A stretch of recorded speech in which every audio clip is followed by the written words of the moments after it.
Hi guys. So இன்னைக்கு என்ன பார்க்க போறோம்னா, ராபர்ட் கியோசகி எழுதின புக் ரிச் டாட் புவர் டாட்ல இருக்கிற எனக்கு ஒரு 4 ஃபைனான்ஸ் டிப் ரொம்ப பிடிச்சிருந்தது.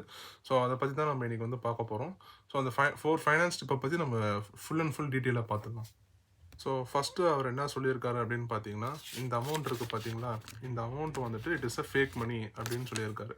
ஏன் ஃபேக் மணி அப்படின்னா, இப்போது இதை வந்துட்டு ஈஸியாக வந்துட்டு இதோட வேல்யூவை வந்துட்டு இன்னொரு புது கரன்சி கொண்டு வந்து இதை நம்ம வந்து மாற்ற முடியும்.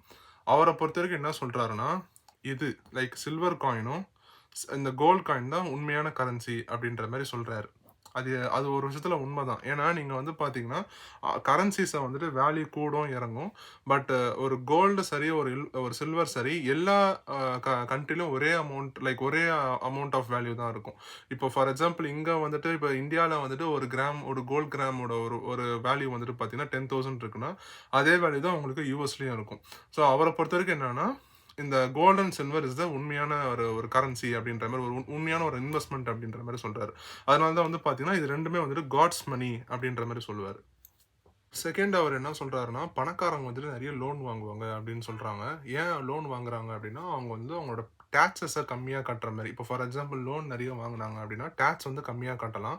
ஸோ அந்த லோனை வந்துட்டு திரும்பி ஒரு ஒரு அசட்டை வாங்குறது, ஒரு பில்டிங்கோ இல்லைன்னா ஒரு ஷேர்ஸ் வாங்குறது, அந்த மாதிரி வந்துட்டு இன்வெஸ்ட் பண்ணுவாங்க அப்படின்னு சொல்றாரு. ஏன்னா அப்போ வந்துட்டு அவங்க டாக்ஸும் கம்மியாக கட்டுற மாதிரி இருக்கும். சைட் பை சைடு அவங்க இன்வெஸ்ட்மெண்ட்டும் நிறைய இன்க்ரீஸ் பண்ணிக்கலாம். ஸோ இதனால வந்துட்டு டாக்ஸ் கம்மியாக கட்டுற ஒரு கேபிட்டலிஸ்ட் மெத்தடை கொண்டு வராரு அப்படின்ற மாதிரி நம்ம அதுலேருந்து நம்ம புரிஞ்சுக்கணும். ஸோ தேர்ட் என்ன சொல்றாரு அப்படின்னு பார்த்தீங்கன்னா, income statement and balance sheet is correlated. எப்படின்னா, இப்போ ஃபார் எக்ஸாம்பிள் நீங்கள் ஒரு ஸ்டார்டிங் ஸ்டேஜ் ஒரு 23, 24 ஏஜில் இருக்கீங்க அப்படின்னா, உங்களோட சேலரி இன்கம் தான் உங்களோட மெயின் சோர்ஸ் ஆஃப் இன்கமாக இருக்கும். ஸோ அந்த மெயின் சோர்ஸ் ஆஃப் இன்கம் வந்து நீங்கள் என்ன பண்ணுவீங்க, நல்ல ஒரு இன்கம் ஜெனரேட்டிங் அசட்ஸில் போடுவீங்க. For example stocks, bonds, mutual funds, other securities, நீங்கள் எல்லாத்துலேயும் போட்டு அதில் சப்போஸ் அதுலேருந்து வரும் பார்த்தீங்களா இன்ட்ரெஸ்ட், ஒரு சர்டின் பர்சன்டேஜ் ஆஃப் இன்ட்ரெஸ்ட் வரும். அந்த இன்ட்ரெஸ்ட் வந்துட்டு நீங்கள் திரும்பி உங்களோட இன்கம் ஸ்டேட்மெண்ட்டுக்கு வரும். ஸோ அது வந்துட்டு நம்மளுக்கு ஒரு இன்ட்ரெஸ்ட் இன்கமாக வரும். ஸோ அதனால இது ரெண்டுத்துக்கும் இருக்கிற அந்த கோரிலேஷன் தான். உங்களுக்கு ஒரு இன்கம் வருது. அந்த இன்கம் நீங்க எல்லா செலவு போக நீங்க ஒரு இன்வெஸ்ட்மெண்ட்ல எடுத்து இப்போ இன்வெஸ்ட் பண்றீங்க. ஃபார் எக்ஸாம்பிள் நீங்க ஒரு 30,000 சேலரி வாங்குறீங்க அப்படின்னா, அதுல நீங்க ஒரு 10,000, 5,000 நீங்க வந்துட்டு ஒரு நல்ல ஒரு இன்வெஸ்ட்மெண்ட் மெத்தட்ல நல்ல ஒரு சிப்ப போட்டீங்கன்னா, அதுலேருந்து ஒரு 1 இயர் கழிச்சு ஒரு ஒரு ரிட்டர்ன் ஆஃப் இன்வெஸ்ட்மெண்ட் வரும் பார்த்தீங்களா, ஆர்ஓஐ. அதுதான் வந்துட்டு உங்களுக்கு திரும்பி இன்கம் ஸ்டேட்மெண்ட்லயும் வரும். ஸோ இது வந்துட்டு பார்த்தீங்கன்னா, அதனால தான் அவர் சொல்றாரு, income statement and balance sheet is correlated. ரெண்டுத்துக்கும் நீங்க எப்படி நீங்க இதுல இன்வெஸ்ட் பண்றீங்களோ அதுதான் உங்களுக்கு காட்டும் அப்படின்ற மாதிரி. ஸோ இந்த டயக்ராம் வந்துட்டு உங்களுக்கு கிளியராக காமிச்சிடும். ஜாப்லேருந்து சேலரி இன்கம் வந்து, அந்த சேலரி இன்கம் டேரெக்டாக வந்துட்டு பார்த்தீங்கன்னா சேவ் அண்ட் இன்வெஸ்ட் வருது. திரும்பி நீங்கள் இன்வெஸ்ட் பண்ண அமௌண்ட்டு டேரெக்டாக இன்கமில் வருது அப்படின்னு சொல்லிட்டு ப்ரொபோஷனேட்.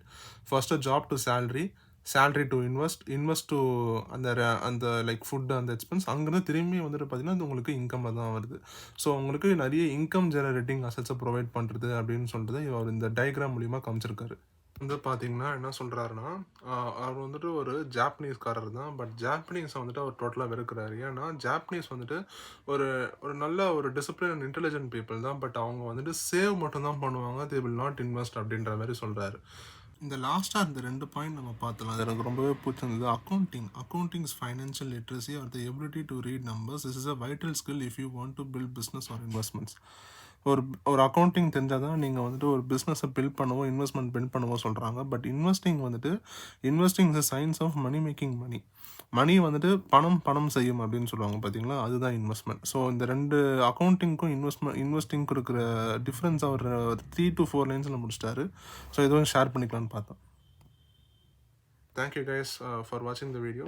இதுக்கப்புறம் இந்த மாதிரி கண்டென்ட்ஸ் நீங்கள் வந்துட்டு வேணும்னா கமெண்ட்ஸில் போடுங்க. நம்ம இதுக்கப்புறம் இன்னும் வேல்யூவபுளாக இந்த மாதிரி பர்சன்ஸோட புக்ஸ் அதெல்லாம் அனலைஸ் பண்ணி நம்ம வீடியோவாக போடலாம். தேங்க்யூ.